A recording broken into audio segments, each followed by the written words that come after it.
अब बात बारां की। यहाँ एक पूर्व विधायक ने तलवार के साथ कलाबाजी दिखाई। बारां के पूर्व विधायक विजयदशमी के अवसर पर निकले जुलूस में कलाबाजी करते दिखे। अटरू तहसील में शोभा यात्रा निकाली जा रही थी, जिसमें 12 अटरू से विधायक रहे रामपाल मेघवाल भी शामिल हुए। जुलूस के दौरान उन्होंने भाले से कलाबाजी दिखाई। तस्वीरें देखिए।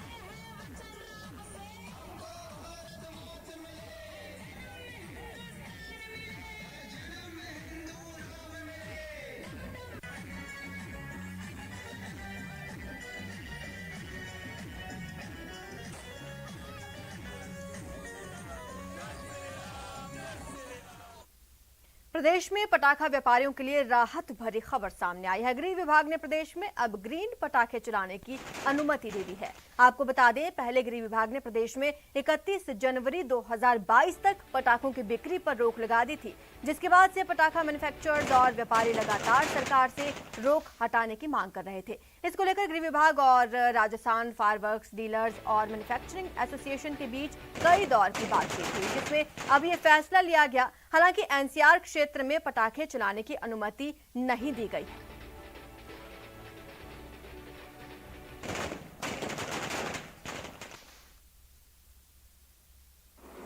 सभी पत्रकार बंधुओं का बहुत बहुत धन्यवाद कि उन्होंने हमारी आवाज को जन जन की आवाज बनाई और सरकार से लेकर के जनता तक सब हमारी आवाज को पहुंचाया। एसोसिएशन ऑफ फायरवर्क्स आर्टिस्ट आपका बहुत आभारी रहेगा। साथ ही हम राजस्थान सरकार की बहुत आभारी हैं, उनको भी बहुत बहुत। पूर्व राष्ट्रपति एपीजे अब्दुल कलाम की 90वीं जयंती पर बीकानेर में कलाम को सलाम कार्यक्रम का आयोजन किया गया, जिसमें केंद्रीय मंत्री अर्जुन राम मेघवाल ने शिरकत की। यहां मीडिया से बात करते हुए उन्होंने कहा, मेवाड़ की दोनों सीटों पर बीजेपी की जीत होगी, वहीं गहलोत सरकार पर जमकर हमला हुआ। प्रचार के नाते दोनों जगह जाऊंगा, दोनों जगह हम जीतेंगे। देखिए, जो अब समीकरण धीरे धीरे बनकर के उभर करके सामने आ रहे हैं, वहाँ दोनों जगह मेवाड़ में हमारी जीत के काम की तो जनता जानती है ना। कर्जा माफ नहीं हुआ, कानून व्यवस्था बिगड़ गई, दलितों पे अत्याचार बढ़ गए, जिसके कारण से राष्ट्रीय अनुसूचित जाति कमीशन को आना पड़ा। हनुमानगढ़ में पीलीबंगा में आपने वीडियो देखा होगा।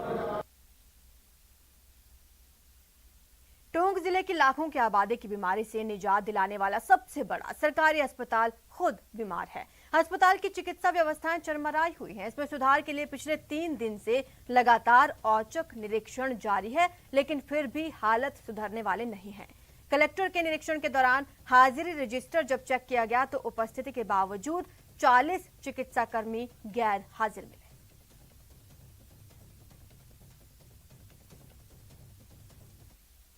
ये भेजा है हमारे को, हम उसकी जांच करें, जांच के पश्चात हम अपनी रिपोर्ट प्रस्तुत कर देंगे। क्या देखा गया अभी तक, क्या देखा है आपने? काफी देर से आप यहाँ पर हैं, क्योंकि बार बार यहाँ की व्यवस्था को लेकर शिकायत वगैरह, इनकी अटेंडेंस वगैरह देखी है, जिसके बारे में अभी करेंगे चर्चा इनसे।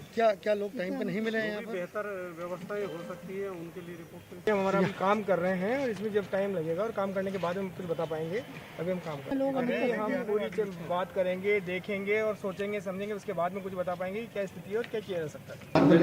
ये की थोड़ी व्यवस्थाएं है ना, थोड़ी अच्छी हो जाए, पब्लिक में कन्विंस हो जाए। जैसे आपके जो काउंटर है, ओपीडी काउंटर, उसमें लाइनिंग अच्छी हो जाए, और जनरल ओपीडी है उसमें पेशेंट्स की जो ऐसे इकट्ठी होती है ना, वो इकट्ठी न करके एक लाइनिंग सिस्टम हो जाए। प्रदेश में मौसमी बीमारियां तेजी से फैल रही हैं। बीते 15 दिनों में स्क्रब टाइफस, डेंगू, मलेरिया और चिकनगुनिया के मामले तेजी के साथ बढ़े हैं। पिछले साल की तुलना करें तो इस बार डेंगू के केस करीब 5 गुना ज्यादा हैं। डेंगू से इस साल 7 लोगों की जान जा चुकी है। जयपुर के जेके लोन अस्पताल से डेंगू के samples Sawai Mansingh medical college भेजे जा रहे हैं, लेकिन जांच रिपोर्ट 7 दिनों तक नहीं मिल रही। बढ़ते मरीजों को देखते हुए तकरीबन 100 अतिरिक्त बेड अस्पताल में लगाए गए हैं। आपको ये भी बता दें कि चिकित्सा मंत्री डॉक्टर रघु शर्मा ने सभी जिलों में 24 घंटे कंट्रोल रूम और रैपिड रिस्पांस टीम का गठन करने के निर्देश दिए हैं।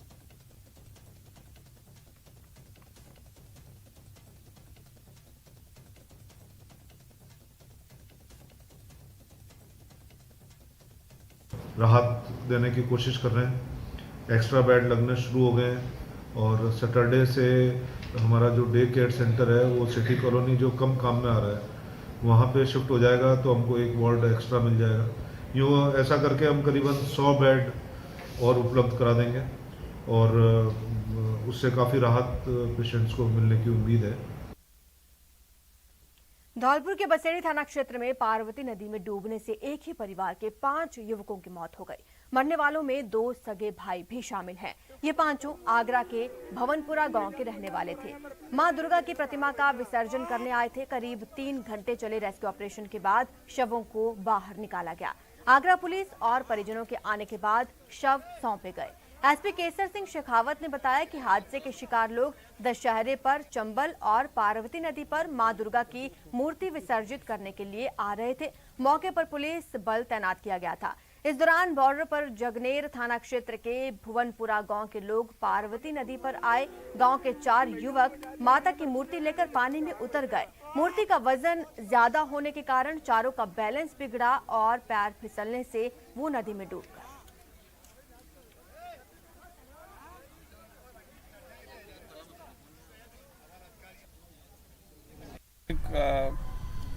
के लिए यहाँ पे जगनेर भुवनपुरा के 5 व्यक्ति आए थे। गहरे पानी में उन्होंने विसर्जन के दौरान स्लिप होने से वो डूब गए। काफ़ी मशक्कत के बाद में उनकी पांचों की बॉडी को रेस्क्यू करके निकाला गया है। दुर्गा विसर्जन पे गजनेर का एरिया है, जगनेर का एरिया है, उत्तर प्रदेश के लोग थे। ये कुछ यहाँ आए हुए थे। हादसा हुआ जिसमें 5 लोगों की डेथ हुई। 4 डेड बॉडी रिकवर हो चुकी थी, तो 5वीं डेड बॉडी भी अभी जस्ट मिली है हमें।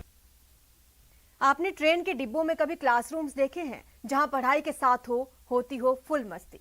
देखिए।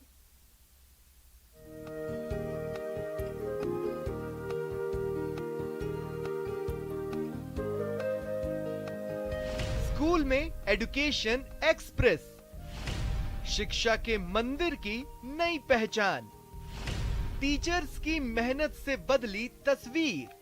ये जैसलमेर जिले के मोहनगढ़ का राजकीय उच्च माध्यमिक विद्यालय है।